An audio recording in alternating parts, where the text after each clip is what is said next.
You are listening to Mining Stock Education. I'm Bill Powers. This is Mining Stock Education. And in today's show, I'm going to discuss mining investment newsletter success secrets. And that's success secrets for them as the newsletter writer.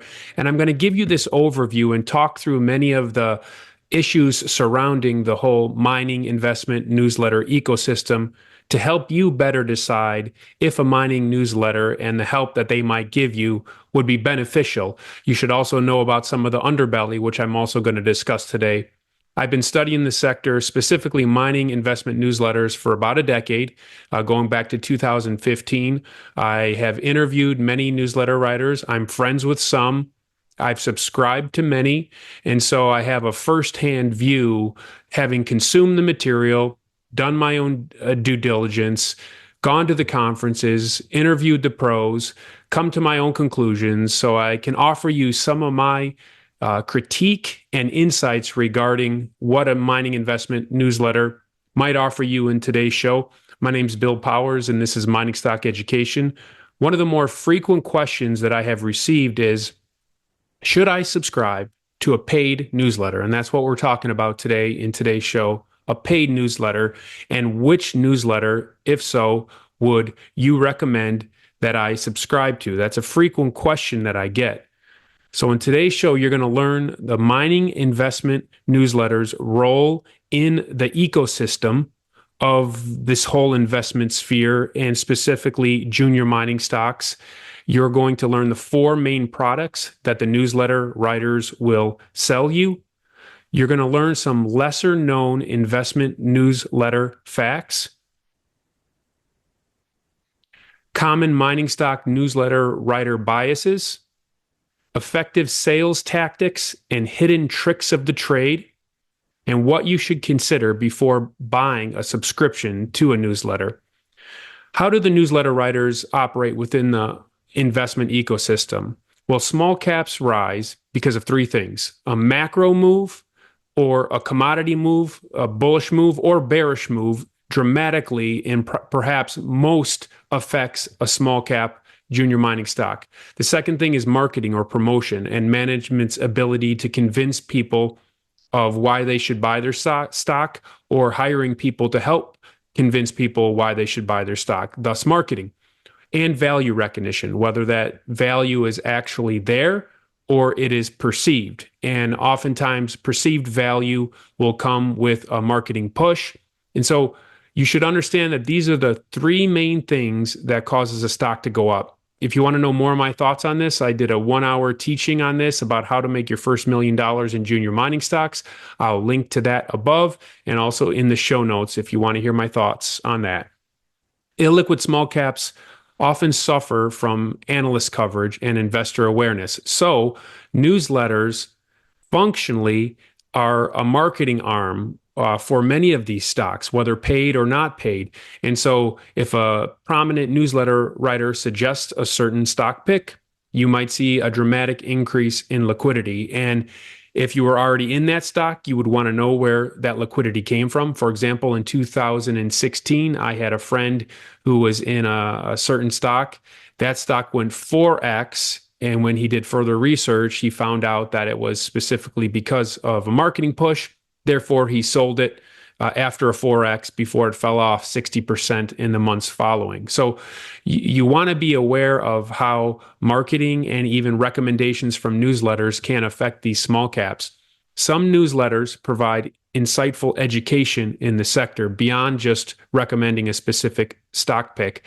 And some letters help fund resource stocks via private placement findings. So there is information and ideas given by some, but there's actually access or opportunities provided through others, and that they actually function to raise money and fund these non-revenue generating speculative small caps.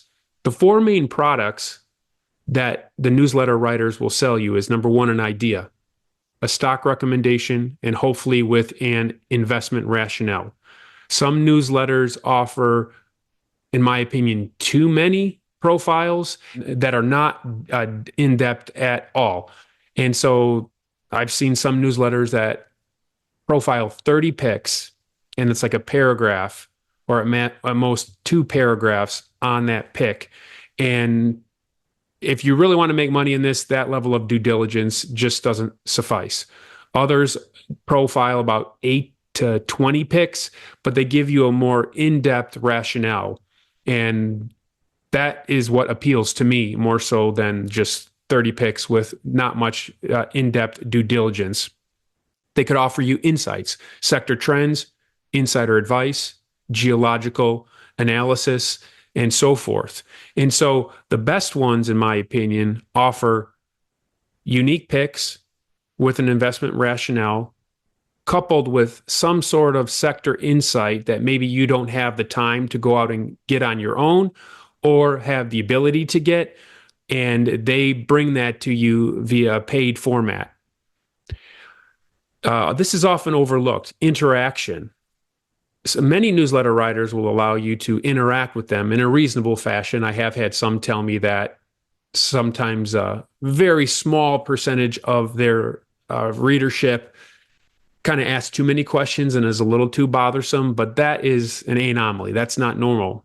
What I've heard most is that they don't reach out and ask enough questions and utilize that one-on-one interaction. When you have a question maybe about one of their picks, or maybe you see something that they don't see, then you email them about it. So for example, I had a friend that was a subscriber to a newsletter that gives private placement opportunities to investors. And as my friend was researching this particular private placement opportunity that he was presented with, he went and researched and found out some things specifically about seed shares and management's lack of skin in the game that even the newsletter writer was not aware of. And the newsletter writer said, "How did you figure that out? Or where did you find that out?" And he was doing some research via a specific app on his phone that actually, I don't know, aggregated or scanned through all of the filings and kind of picked up on something that the newsletter writer himself didn't pick up on.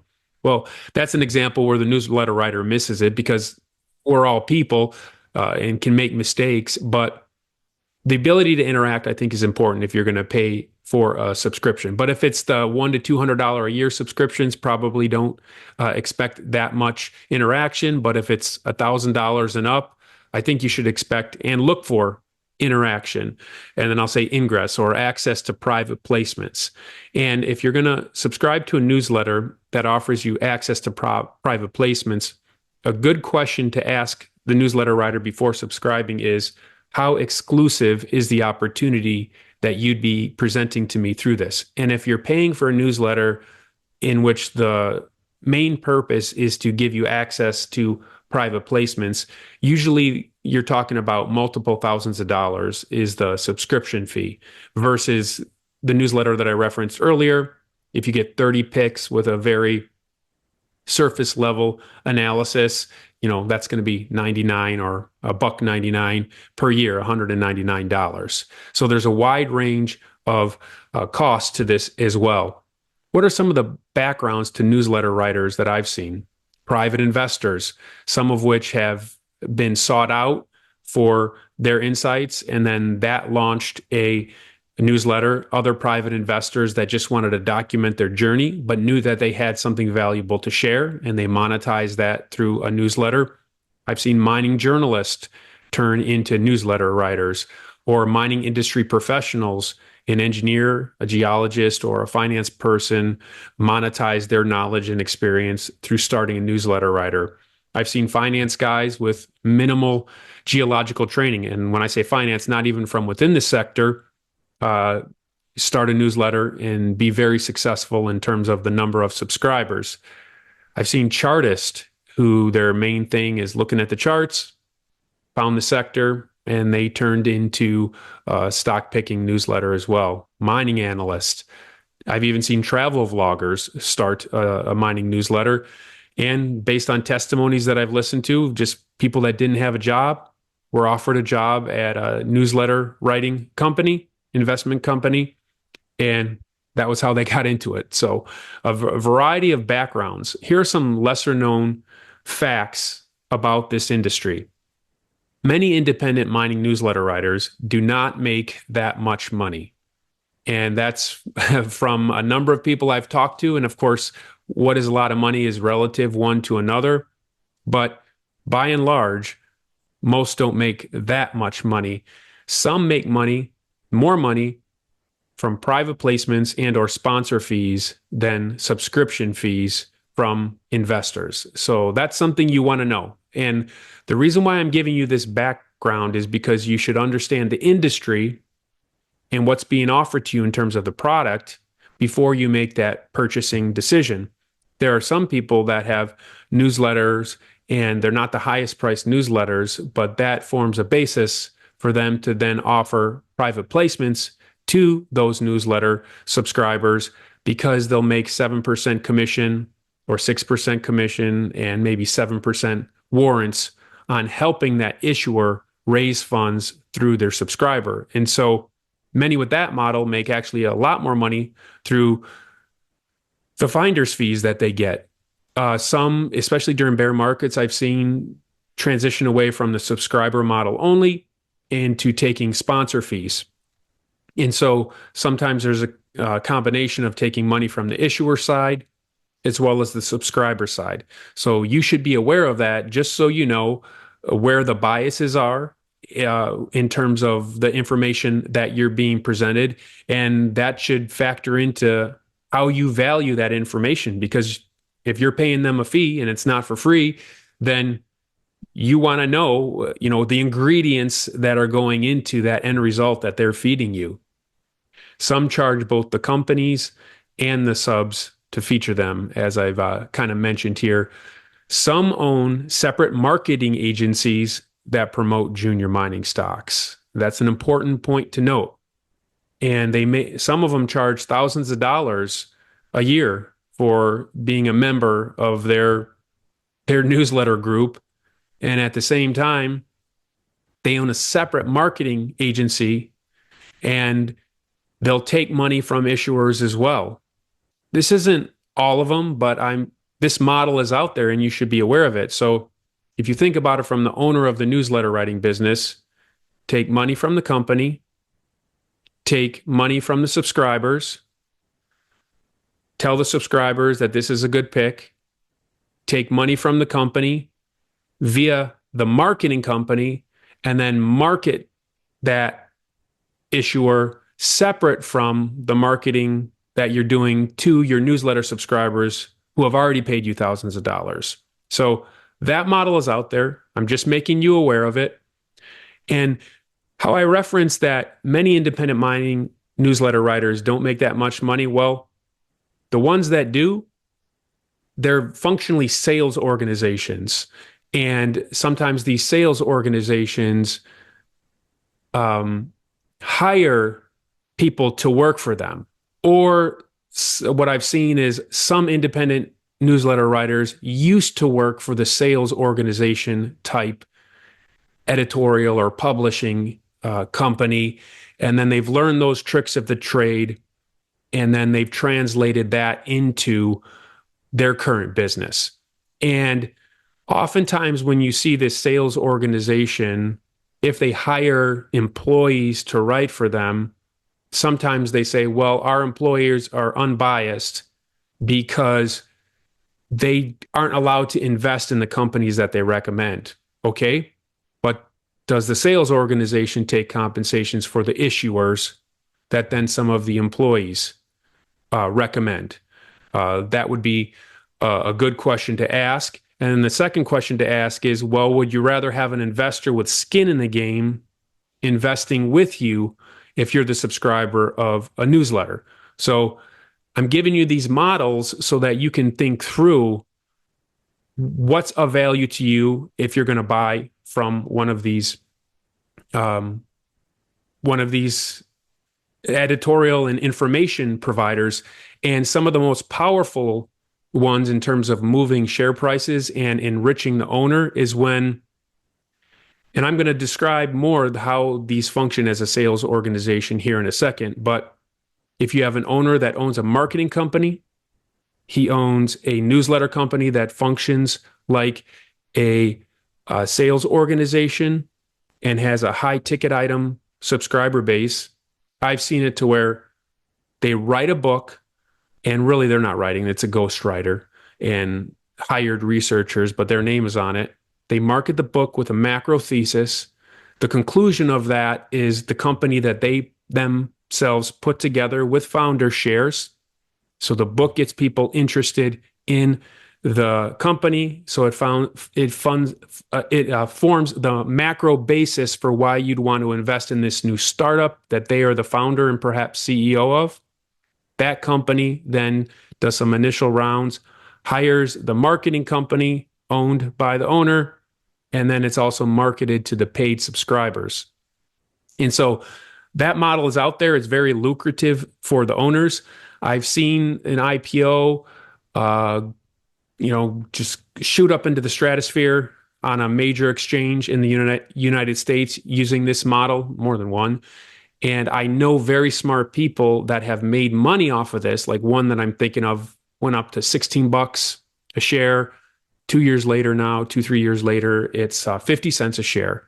But when you look at the volume, like all of that liquidity, the person who put it together could have done really well.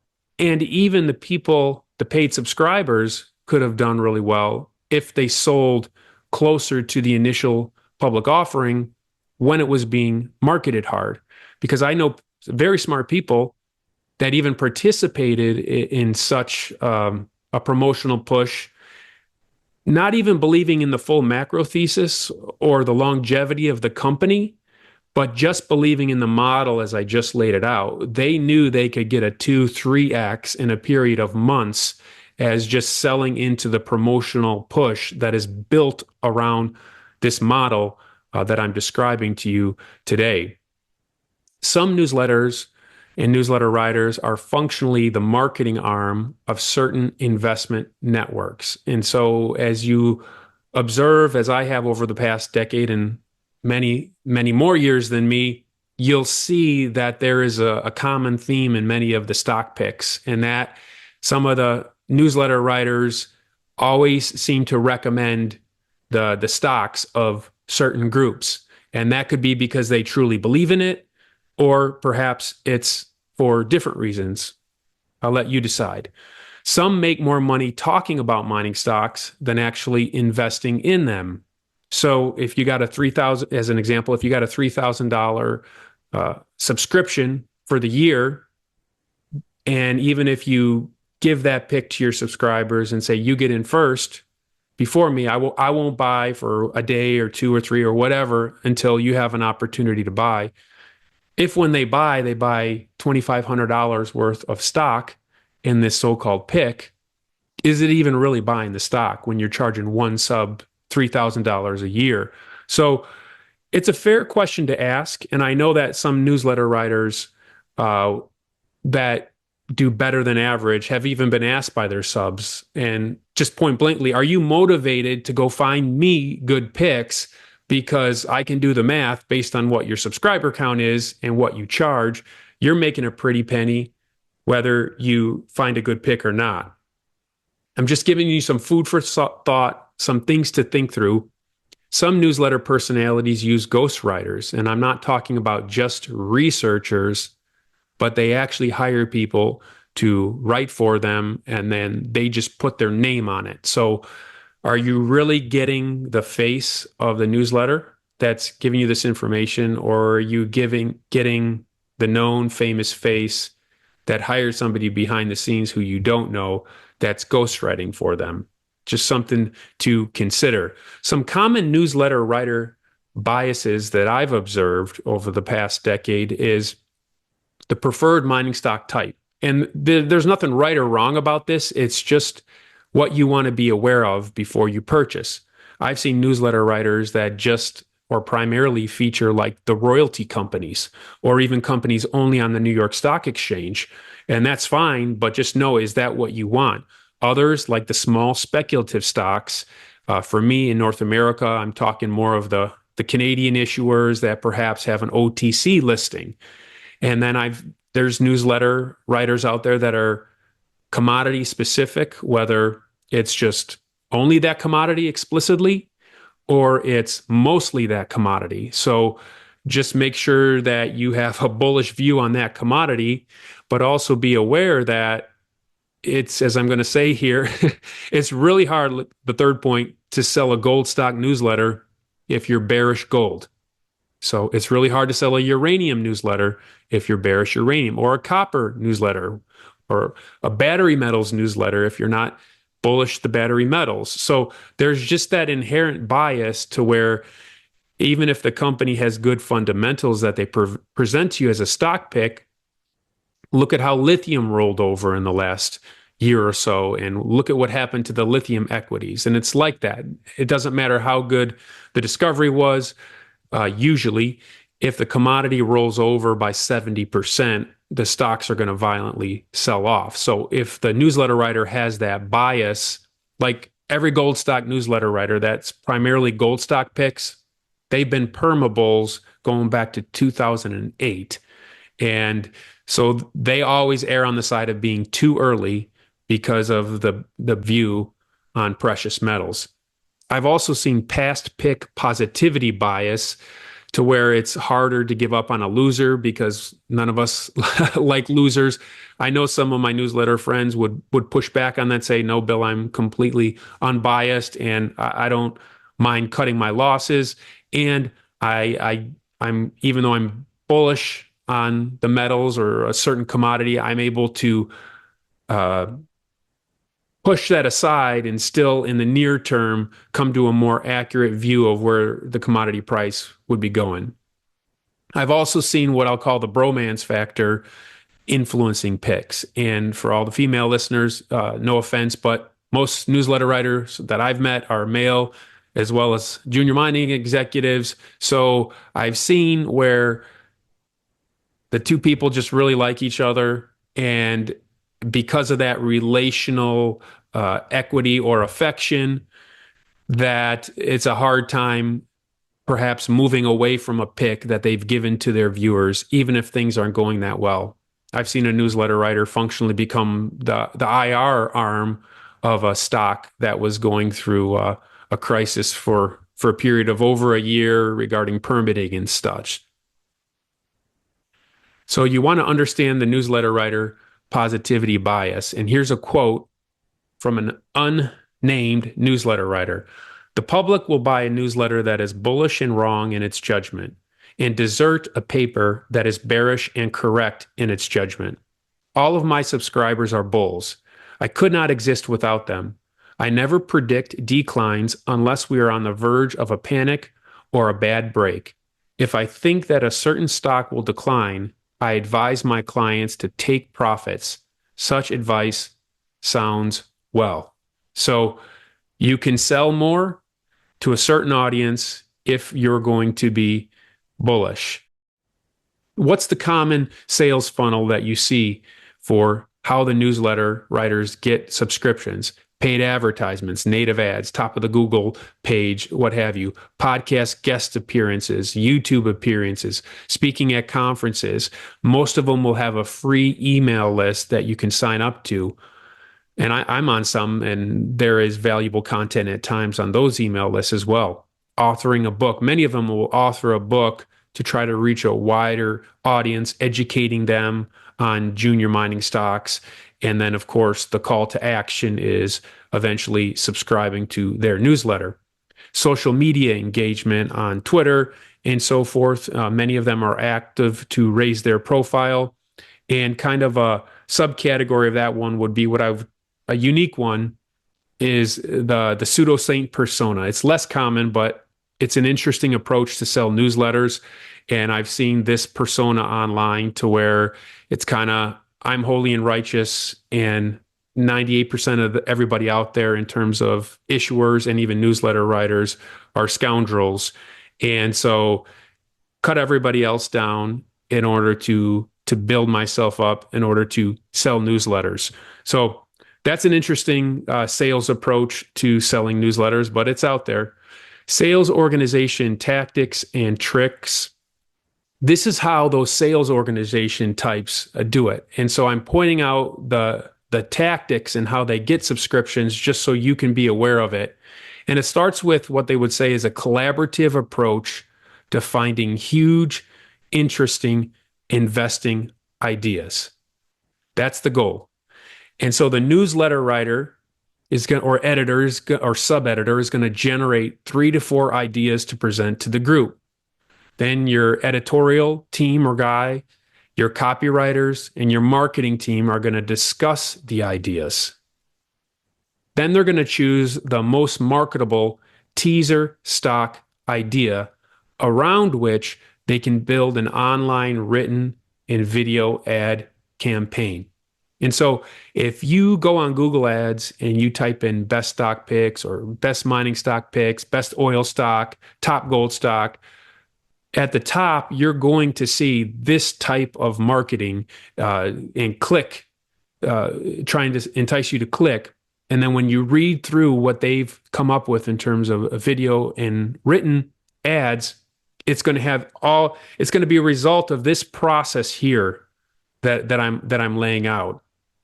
And the success is going to be determined by subscriptions, not necessarily stock performances. So this is what you want to be aware of.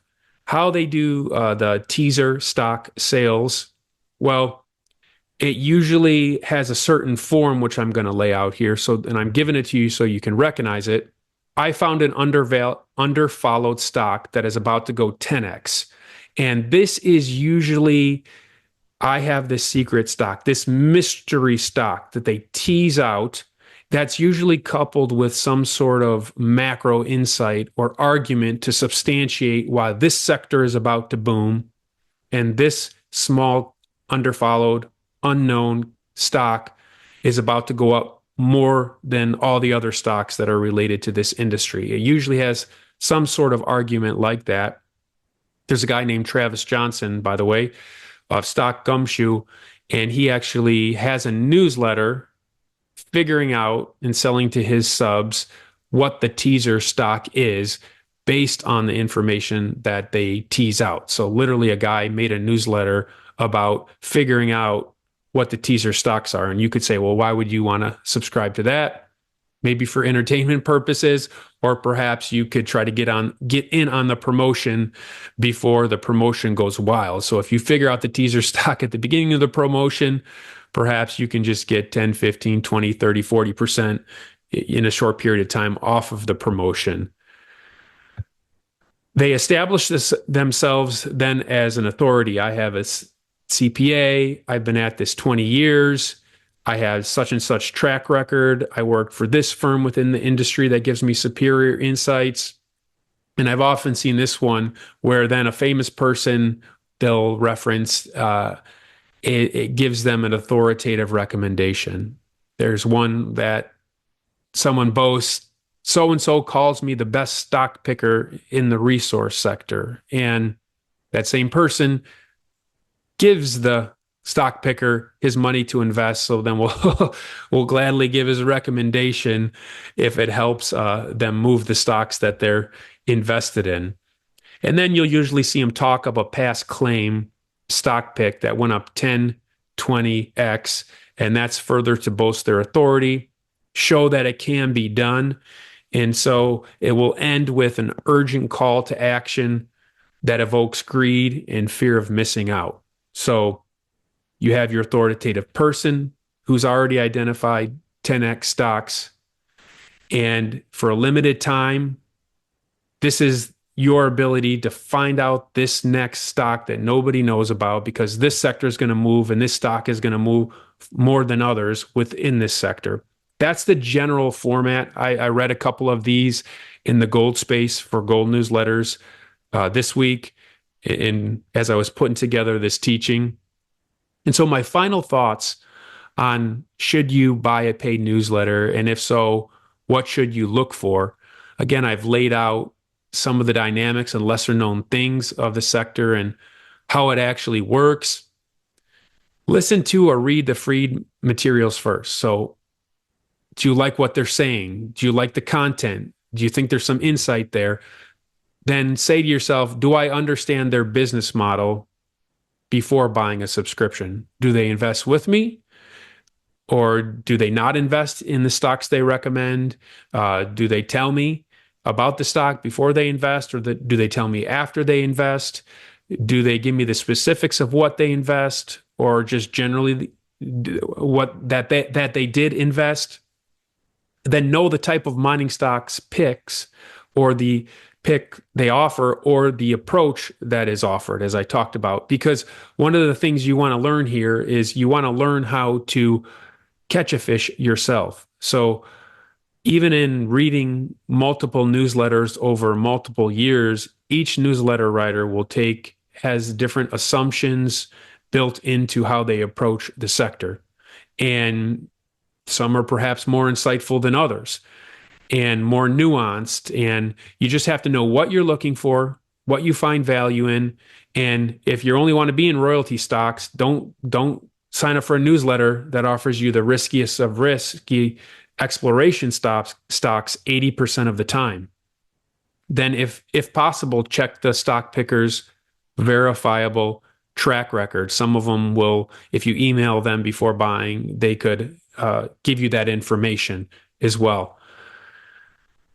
And go with a real investor with genuine investor insights is my ultimate recommendation, especially versus the sales organization model. Now, if a real investor or somebody who was employed by the sales organization model developed into someone who could think like a real investor, then launched out on their own, perhaps they could be qualified as a real investor with real genuine insights. But people with actual skin in the game, meaningful skin in the game, those would be the best ones, especially meaningful skin in the game relative to what they bring in through their business model. Buy one in which you can reasonably engage with the author. And ultimately, you want to learn how to catch fish, not just be given a fish, so that you can learn how to speculate and not just something to buy. So today's monologue, today's teaching has been an answer to a question that I've gotten many, many times over the years. Should I buy a subscription to a paid newsletter? And if so, which one? Well, I haven't told you, but I've given you some food for thought to help you better discern which one you might subscribe to. Appreciate your listenership. Thank you for listening today. My name is Bill Powers, and I'll catch you on the next episode.